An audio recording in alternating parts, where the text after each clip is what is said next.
This is R.J. Rushdoony, and this is our Easy Chair Talk number 9, January the 4th, 1982. Today I'm going to do something a little different. I'm going to concentrate at some length on one subject.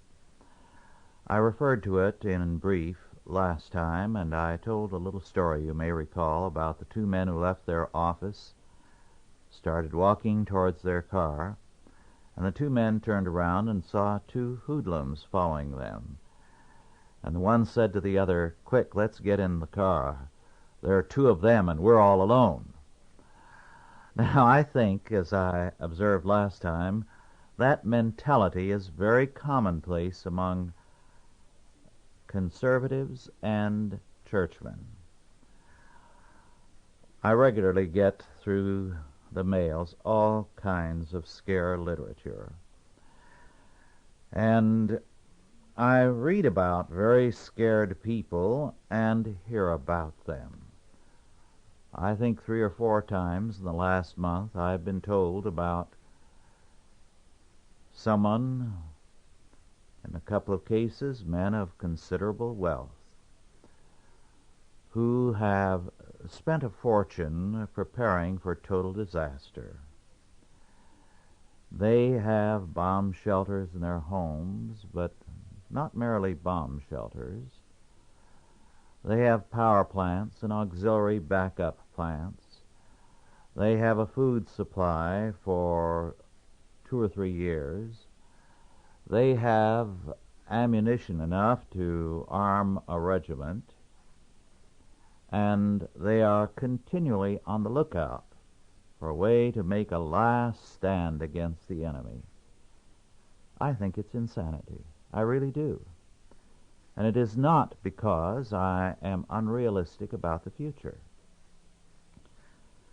I don't think there's anything wrong with reasonable preparations. After all, I lived in an area where in the winters we were snowed in as much as 4 months, and the 2 trading posts had no way of getting any food supplies in between. I'm geared, therefore, to living in terms of some kind of preparation for the future. We don't know what can happen. We don't know what kind of storms, what kind of emergency conditions nationally and internationally might make preparation for the future a wise step. But this is different. Preparing for contingencies is one thing. Preparing for all-out disaster is a totally different thing. And that I do not believe in. I said a lot of literature comes through the mails to me. Something that came last month had a title, "When Will Russia Attack the U.S.?" And, of course, it said that Soviet military strength is due to peak in 1982, and the U.S. is expected to be at its weakest point in 1982, creating the ideal time for the Russians to press their huge advantage. Well, first of all, I'm very dubious about that huge advantage. There were times in the past when I was ready to believe that, but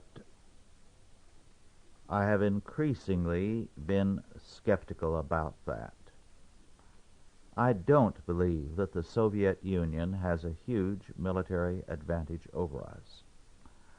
I know that there is currently circulating across the country a book translated from the Russian, which is a military report to the Politburo on the military strength of the Soviet Union.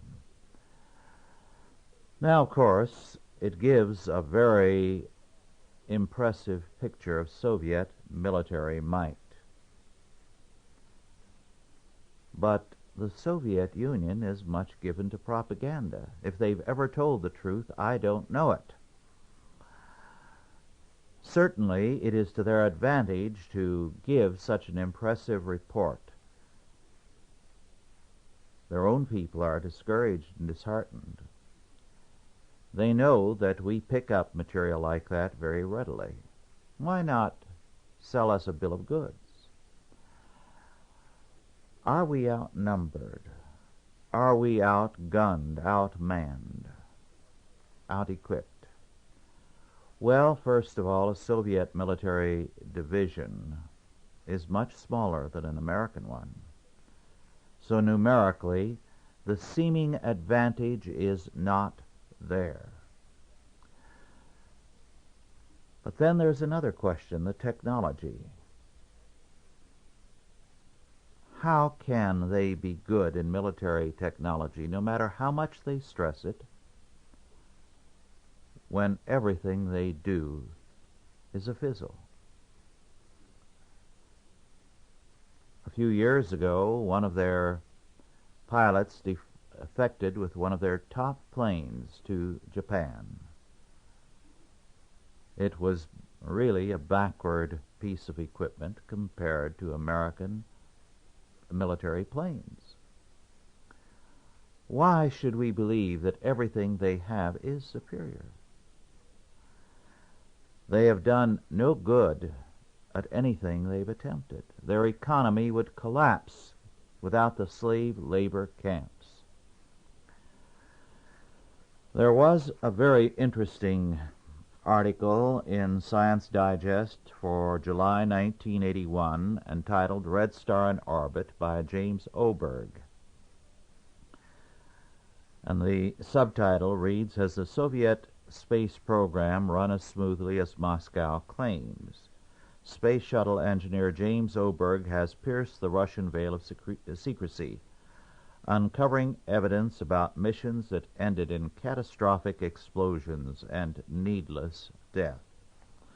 Now, the article is a very convincing one, very well documented. It takes the picture to 1973.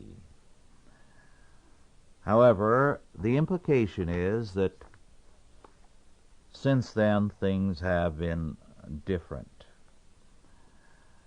The United States has relaxed, confident that the space race has been won.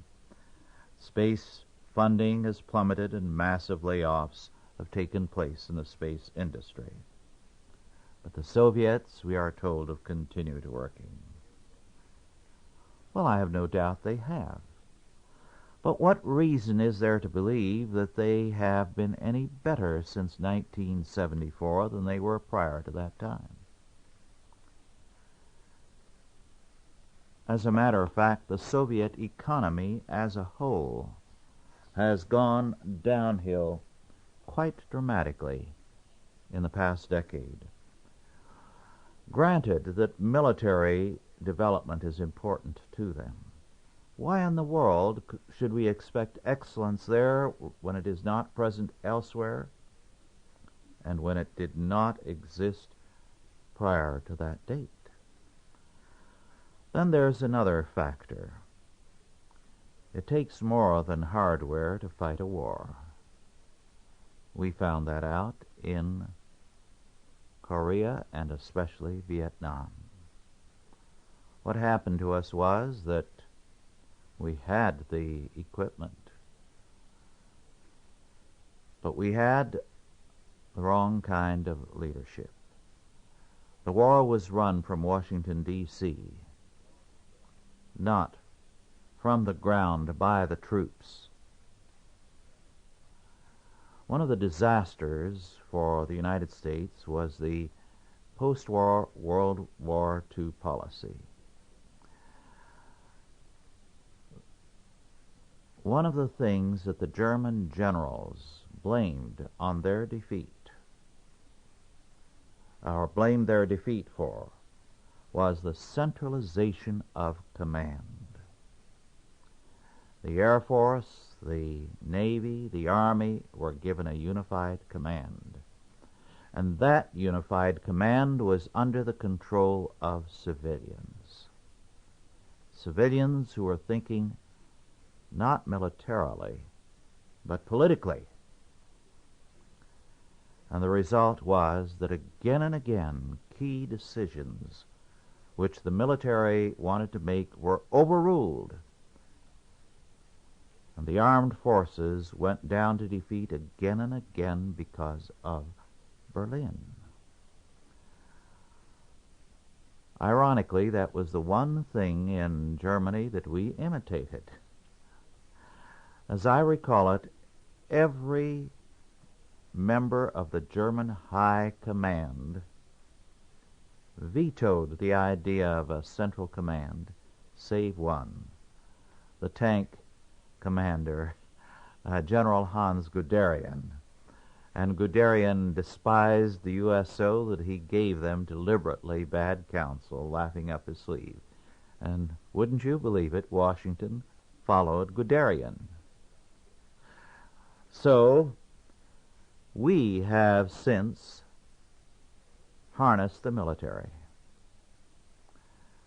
Now, I believe we do have in the military, in the second echelon, some tremendous leadership coming up. But the thing that defeated us in Vietnam was not a lack of hardware. It was politics, and the bad morale politics created among the troops. Now, of course, since I take very seriously the Constitution, which says there shall be no militia, that is, a drafted army used in foreign wars, but can only be used for three purposes: to repel invasion, suppress insurrection, and enforce the laws of the Union. I was against World War II, the Korean War, and Vietnam. But I do know the young men who went there did not go there with a low morale, nor did the commanders. It was created there from above by the kind of leadership they had. I've just gotten and only browsed in it, but it seems to me both grim and telling reading on what the American soldiers who fought in Vietnam felt. It's Al Santoli, S-A-N-T-O-L-I, Everything We Had, an oral history of the Vietnam War by 33 American soldiers who fought it. It's $12.95, published by Random House in New York in 1981. Random House has, I think, done us a service in publishing this book. It just came out very recently, by the way, in late 81. Our problem is that if we doubled our army, it still wouldn't be any better if the morale does not improve. And for one thing, how can you have good morale among troops when their pay has been cut in the past decade? If Washington worked at it to create a bad morale in the armed forces, they couldn't have done better. We have done everything to degrade, to humiliate, and pour contempt on the men on whom our future security depends. I think the treatment of the military in this country is contemptible. I think Washington has a lot to answer for it. But having said that, let's look at the Soviet Union. Is its morale any better? I think it's much worse. Nobody believes in the system anymore.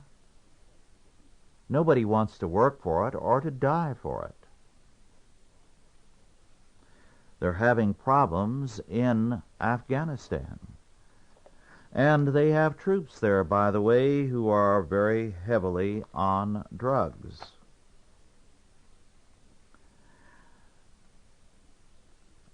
I don't normally agree with Secretary of State Haig But I think he is right when he describes the people of the Soviet Union in a state of, and I quote, spiritual exhaustion. Spiritual exhaustion. I believe that's true. Business Week, October 19, 1981, had a long article on the stalled Soviet economy.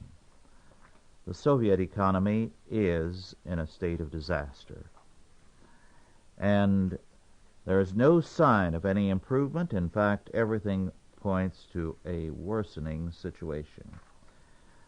This is true of manufacturing, and it is true of agriculture.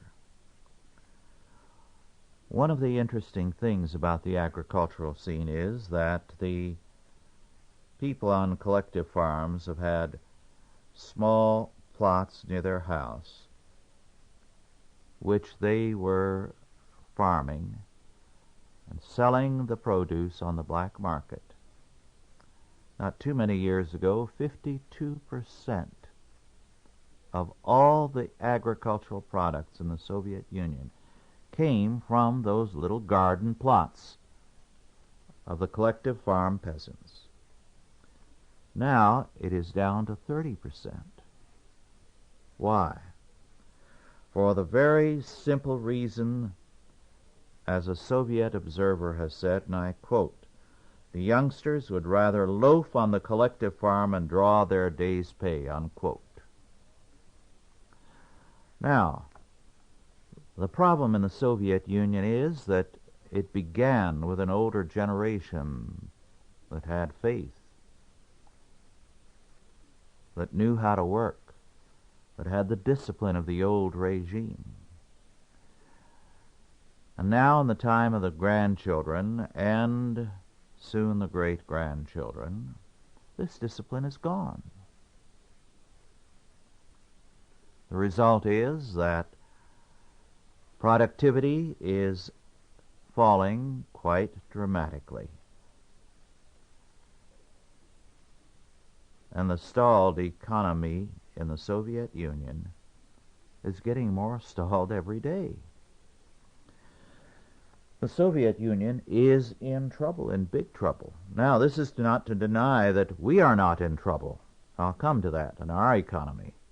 But the Soviet Union is in worse trouble. It is a dangerous country precisely because every losing power, whether in war or peacetime, gets more desperate in the last stages. Nazi Germany fought most bitterly and savagely in the final stages of the war. Every country that is on the losing side fights desperately, or the leadership pushes the people into a desperate fight. Well, look at the issues.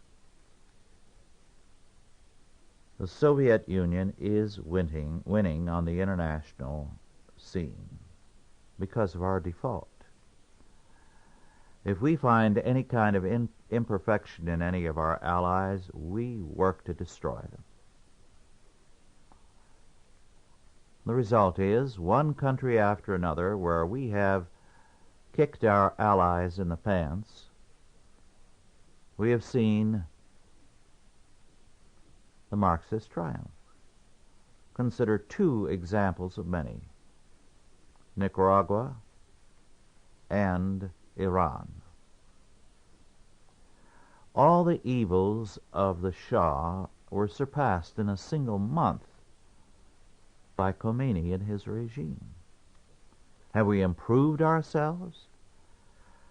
What idiot ever imagined that a country that had no background in democracy, no background of education, was going to be turned overnight into a European-style or American-style country? The Shah had done remarkable work in bringing the country into the 20th century. A great deal of the resentment against the Shah was not because of his abuse of human rights in Iran. Iran didn't have any background of anything like that. The left-wingers made much of that issue. But the real problem was, on the one hand, inflation, and on the other, a flourishing economy, a growth in commerce and in trade in the hands of non-Iranians, or a group of Iranians that were regarded as alien. The Baha'i people, 100,000 of them, the Armenians, and the Jews. These were the people that the Shah was relying on to bring the country into the 20th century. And there was a great deal of bitterness. It was the same thing in the Soviet Union or in Tsarist Russia that led to a great deal of hostility. The Germans and the Jews, and there were a lot of Germans from the time of Catherine the Great and Mennonites throughout old Russia. The Germans and the Jews were the educated and the progressive element, and they were bitterly resented by many backward peoples, lazy peoples, and the like. And so everything was blamed upon them. And the Bolsheviks, many of whom were Jews, utilized that hatred of the managerial class of old Russia to overthrow the Tsarist regime. Well, the Soviet Union is winning abroad by default, by our stupidity. But it is facing trouble now, internally and externally. Poland. Malachi Martin, in his recent book, has shown that, I think quite convincingly, that the Solidarity Union is governed by Trotskyites for using the workers in Wałęsa to attack the Soviet Empire. Thus, the impetus behind the workers is an evil one. It's a family fight between the Stalinists, so to speak, and the Trotskyites. All the same, even without that, Poland is in trouble. Its economy is failing dramatically because of the disaffection of the people. If the Soviet regime is not able to control Poland, it will not be able to take its next step in foreign affairs, namely to move in and take over Iran, which it is increasingly controlling. And if it is not able to control Poland, the Soviet Empire will begin to fall apart. This is why the step by President Reagan to impose some economic sanctions on the Soviet Union were very much needed. They were, however, too timid, and the reaction of the American people was anything but good. When I say, well, perhaps I should qualify that, not the American people, but of business and agriculture. Farmers afraid that the embargo would extend to wheat, and the manufacturers very upset because it would mean the cancellation of some and perhaps of even more contracts with the Soviet Union, which doesn't pay for them anyway. You and I as taxpayers do. Well, our problem, you see, is that here we have an opportunity to do something and we're dragging our feet. The problem is more with us than with the Soviet Union. They are nothing to be afraid of. I am more afraid of Washington, D.C. than I am of Moscow and Peking. By the way, a recent China letter published by the Committee for a Free China has in it some devastating accounts of the mainland China development and the collapse of the economy there. By spring of '81, 2/3 of the 22 contracts Peking had signed with Western and Japanese industrial concerns for help in its so-called modernization program had been canceled. This meant about $5 billion in cancellation. They were canceled because they had no way of meeting the agreements. They entered into these contracts apparently in a full knowledge there was no way they could keep the contracts. But it was a good way to get the West on their side. So they played us for suckers. Moreover, there is disillusionment in the Chinese Red Empire as there is in the Soviet Union. Let me read one little episode, among others, from the China letter. I quote, "At the height of the Cultural Revolution, an especially zealous delegation of Red Guards went to the home of a young woman in Shanghai who had been jailed because her diary contained criticisms of communism and the government. The Red Guard contingent, including some Shanghai officials, advised the girl's mother that her daughter had been executed as a counter-revolutionary 3 days earlier, that the money spent on the daughter's execution was a waste of public funds, and that the mother must pay up 5 fen, about 3 cents, to cover the cost of a bullet shot through the back of the daughter's brain." 3 Chinese communist reporters confirmed this story to Peking authorities before it was printed, but it was used to explain why some people have lost respect and faith in anything the communists do, unquote. Well, the present regime is condemning Mao Zedong and publishing this kind of thing to say in effect, look, fellas, we're better. We're ready to print the dirt on the old regime. But there is no evidence that apart from that they have changed, and every evidence that the people regard them with suspicion and fear and contempt. Now, the situation in the Soviet Union is no different. We have all kinds of books from exiles to tell us that it's just as bad, if not worse. Why should we believe that the Soviet Union will have troops ready to fight?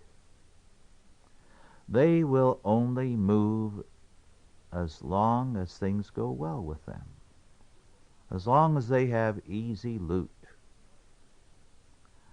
We know in World War II that the Soviet troops were ready to surrender wholesale, and did in the early days, to the German forces, because they regarded anyone as better than Stalin and the communist regime. Only when the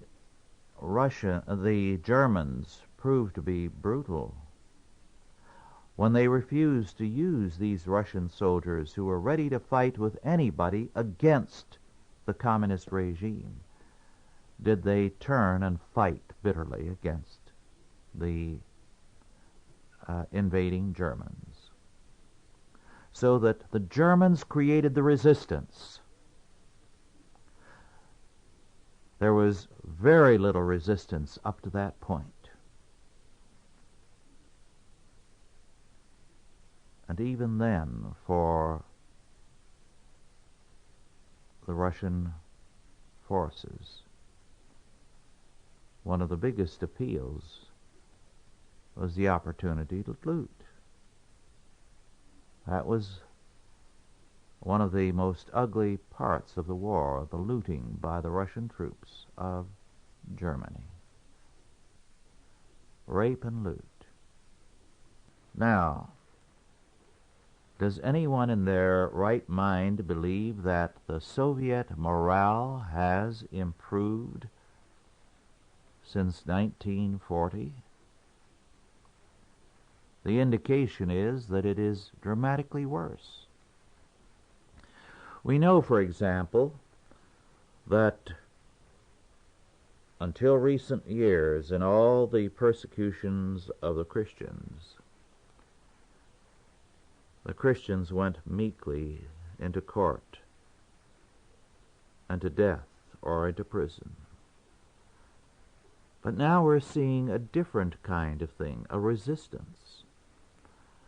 Standing in the court to denounce the regime and to denounce the judge and the prosecutor. There is a stiffening resistance among the Russian people. We're doing nothing to help that.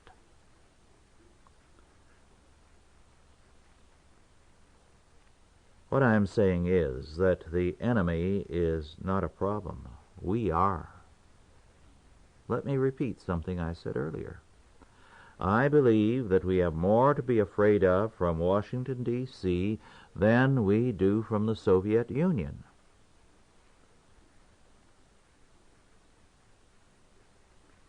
We have created a situation where we have debauched our economy, our money. We face hyperinflation. And as Ron Paul has said in his Freedom Report, Volume 6, Number 9, what we are seeing on the part of Congress is everything done to prevent deflation, but nothing to prevent hyperinflation. Ron Paul is betting on much more inflation before it's over. We have had a monetary disaster in the past decade, and in this decade it's going to be far worse. And we have reason to feel that this decade is going to be perhaps the most fearful in American history. I don't believe we've seen any troubles yet to compare to what we shall have in this decade. At this point, therefore, I would say that the calamity howlers have a great deal to what they're saying. But I think their weakness, their fundamental weakness, is that all they see is the problem. I feel there are tremendous forces for reconstruction at work. Let's look just at the monetary picture for the moment. Ron Paul's report does speak of the commission, the Gold Commission, which was established by an amendment sponsored by Jesse Helms and Ron Paul. Congressman Paul says, "I believed only minimal attention would be given to it. Indeed, that is exactly what the anti-gold forces intended. With a squelching of information at the first commission meeting, the media responded with an intense interest. The Treasury Department planned to hold secret meetings, making no transcripts and refusing to hold hearings." Then he goes on to say that prodded by pro-gold forces, they agreed to hold public meetings and make transcripts of the debates and schedule 2 days of hearings. Well, what has happened is that the Gold Commission has, as Paul points out, produce this very great benefit: a public discussion of the gold standard. He says that it is unlikely, and I quote, "the Commission will advocate establishing a gold standard in the near future. However, a majority either endorse, encourage, or have no objection to the minting of U.S. gold coins. The anti-gold advocates see this as a further step in demonetization of gold, and the pro-gold, freedom of choice proponents see this as a positive step in developing a competing currency," unquote. So he says that if we have a free price for gold, and if we have gold coins minted, we will have an alternative monetary system. However, if the dollar-gold exchange ratio were chosen well above today's market levels, say $1,500 or $2,000 per ounce, it would produce something that I discussed, I believe, a couple of months ago. It would overprice gold sufficiently to allow for more inflation and give a new round of inflationary impetus to the economy. But Ron Paul does say that something to allow private minting of gold may well be recommended by a majority of the Gold Commission members. But he says any attempt to accept a pseudo-gold standard should be rejected. Now, the very fact that a gold standard today is a matter of discussion and attack in the press is significant. 5 years ago, it was treated as a joke. Today, we have serious articles, pro and con, mostly con, but it is because it is considered as a lively option. More and more people are pro-gold. We can't sweep this aside, given the fact that the administration and the Treasury and the Federal Reserve Board have no intention of going to gold. What the changing temper of the people and the changing economic picture may compel them to do is something else. We have growing forces for change. Then we have on the key front, the religious front, tremendous forces for reconstruction at work throughout the length and breadth of the United States. We must not discount this. There is too much compromise in the church, but there are forces of reconstruction at work. One reason why we are seeing so much oppressive activity on the part of the federal government is precisely because the resistance is so great and they're trying to clobber it and destroy it. We're seeing, there's no doubt about it, some fearful things. The IRS, among many, many other agencies, is trying to control the church, to establish the church, to make it a puppet of the state. One of our Chalcedon friends, Pastor Robert McCurry, in Temple Times for December 27, 1981, which is published by Calvary Temple,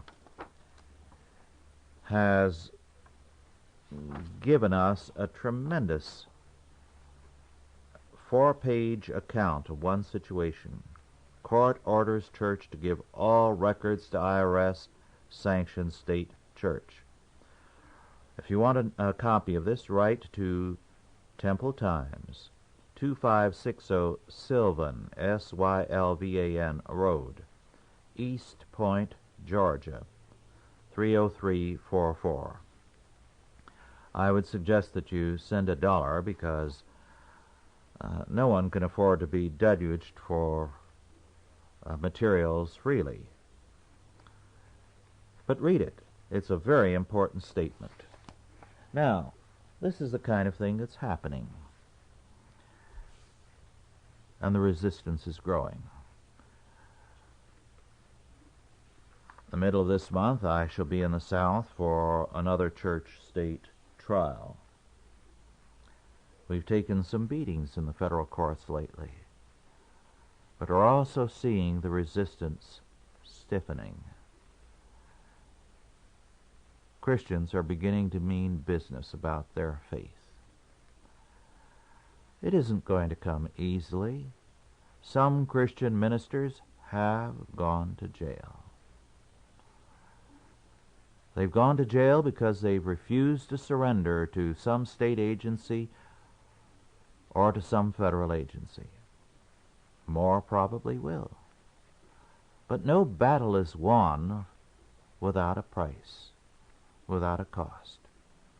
We're in a battle, a real one. I'm not trying to pooh-pooh the seriousness of the situation, but I believe that the forces for change, for reconstruction, are gaining momentum. Therefore, although I regard the situation domestically and internationally much worse than it was 20 years ago, I'm far more hopeful now than I was 20 years ago. Far more hopeful. I believe that we have a tremendous opportunity facing us, and more people taking it seriously. I don't see defeat in the works. I think the prognosis of one very important and powerful man who died not too long ago is perhaps very telling. He saw, instead of a victory for anyone, a worldwide collapse and dark ages of a very grim sort. I think that's a possibility. But it will not be if our faith grows strong and we develop, as Christians, the implications of Scripture for every area of life and thought. And I believe that is being done. People are taking their faith seriously. I'm deeply moved as the mail comes in, and I read people's accounts of what they are doing, how they are applying, no matter what the cost to themselves, their faith to their lives. I think we're in the beginnings of a tremendous change. I'm really willing to grant that we can have very serious disasters militarily as well as internationally, economically, and in every which way. We have tremendous destructive forces at work in the world today. But we also have tremendous constructive forces. Consider what's happening in Africa. Christianity, from being a small handful of people at the beginning of this century, today commands well over 40% of the people. That's a dramatic growth. And it has not stopped. It's increasing. Increasing in the face of persecutions, in the face of mass murders and the like. The underground church in the Soviet Union is growing by leaps and bounds. And I believe there is a real revival of faith in this country. Now, strange things can happen. Unpredictable things can happen. We can't discount that sort of thing, and certainly I don't pretend to be a prophet. I'm simply trying to give you my assessment of what the outlook is. After all, it would be difficult to be too sure of anything. In 1895, the state of Ohio had only 2 automobiles, and wouldn't you know it, they collided. So, who knows what kind of collision we're going to have in the days ahead. All the same, I do not believe the world is being run by evil men. I believe it's run by God. I think evil men think they run it, and sometimes good men are under the evil illusion that they're going to run it. But it's run by God. And His purposes shall prevail. I don't believe He's through with us yet. I think we may need a trip or two to the woodshed, but I believe that we're going to come out of it with a healthier vision of things and a greater faithfulness. So I'm expecting a great deal of good to ensue in another decade or two. The people who are losing today are the powers that be. The Soviet Union, Red China, Washington, D.C. The humanistic, statist world order is crumbling. Nothing works for them. We are seeing the radical and total bankruptcy of the present world order in every single country. We're seeing the debauchery that has been brought about by humanistic education, for example, and a reaction against that. The Christian school movement, every day commanding more and more children. We're seeing the evangelical churches growing by leaps and bounds. Don't tell me that doesn't mean something. It means a great deal. If the problem with the Soviet Union and Red China is that morale is at an all-time low, and if our problem here also is, as I believe, a very low morale, nothing is going to change that save a renewed faith. And I believe that is beginning to take place all over the world. We're hearing a great deal about the underground church in Red China as well as the Soviet Union, about the growth of the church in Africa, the growth of the church here in this country. We do have problems. I haven't covered all the problems. I could say a great deal, and one of our staff members, Dr. Douglas F. Kelly, just returned from the Carolinas with a very grim account of what's happening to farmers there. We have a federal government that is in effect at war with its own people. The corn and wheat growers of the Midwest got depression-level prices. They're in trouble. So it is a grim picture. But at the same time, the picture in the Carolinas and everywhere is a picture of a renewed concern, a viewing of all these things in terms of the faith. After all, it was the great hymn of the Reformation that said, "A mighty fortress is our God." That said, indeed, in the worst, "Let goods and kindreds go, this mortal life also. The body they may kill, God's truth abideth still.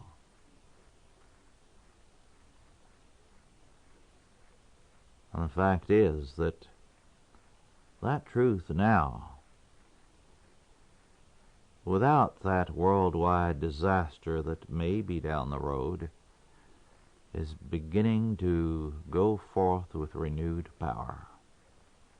So we live in a very, very exciting time.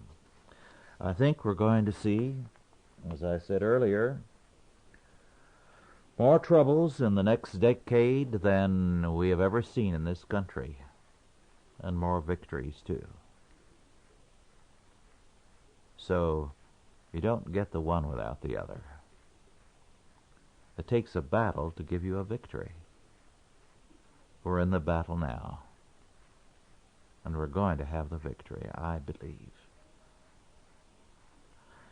Well, now to change to something else. I've talked longer on this than I had intended to, but I believe it is important for us to face the situation realistically, but to make clear that the calamity howlers do not have the last word, that they're leaving God out of the picture. I've been reading some poetry each time, some of my favorites. The first volume of poetry I ever purchased was when I was a high school student. It was by a poetess who is somewhat neglected today, but she was a very remarkable writer, Sarah Teasdale, and the book Flame and Shadow. Some very beautiful things that she had to write. Let me read just a few of her very short poems. The Coin. Into my heart's treasury I slipped a coin that time cannot take, nor a thief purloin. Oh, better than the minting of a gold-crowned king is the safe-kept memory of a lovely thing. And here's another about troubles and griefs. The title is Let It Be Forgotten. Let it be forgotten as a flower is forgotten, forgotten as a fire that once was singing gold. Let it be forgotten for ever and ever. Time is a kind friend. He will make us old. If anyone asks, say it was forgotten long and long ago. As a flower, as a fire, as a hushed footfall on a long forgotten snow. And here's another on the same theme, entitled Like Barley Bending. Like barley bending in low fields by the sea, singing in hard winds ceaselessly. Like barley bending and rising again, so would I unbroken rise from pain. So would I softly, day long, night long, change my sorrow into song. And another titled Stars. Alone in the night on a dark hill with pines around me, spicy and still, and a heaven full of stars over my head, white and topaz and misty red, myriads with beating hearts of fire that eons cannot vex or tire.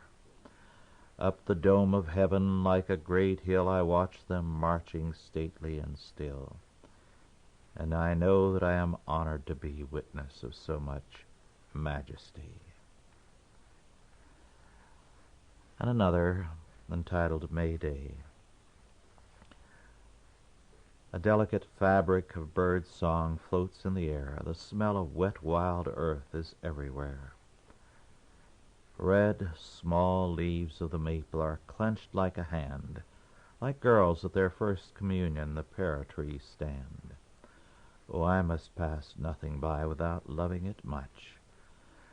The raindrop try with my lips the grass with my touch. For how can I be sure I shall see again the world on the 1st of May shining after the rain? Well, those few will give you the flavor of Sarah Teasdale. She wrote in sickness and in grief, but with a sense of beauty of life in the world.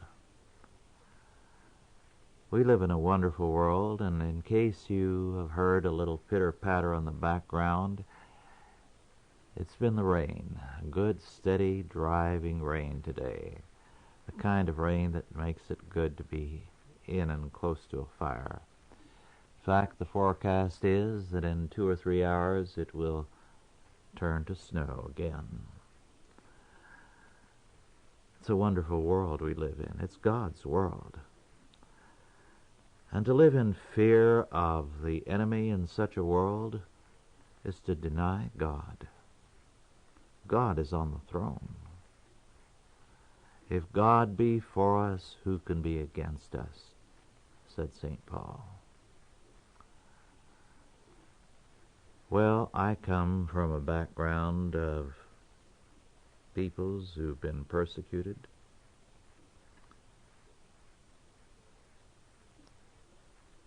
whom the Turks massacred generation after generation.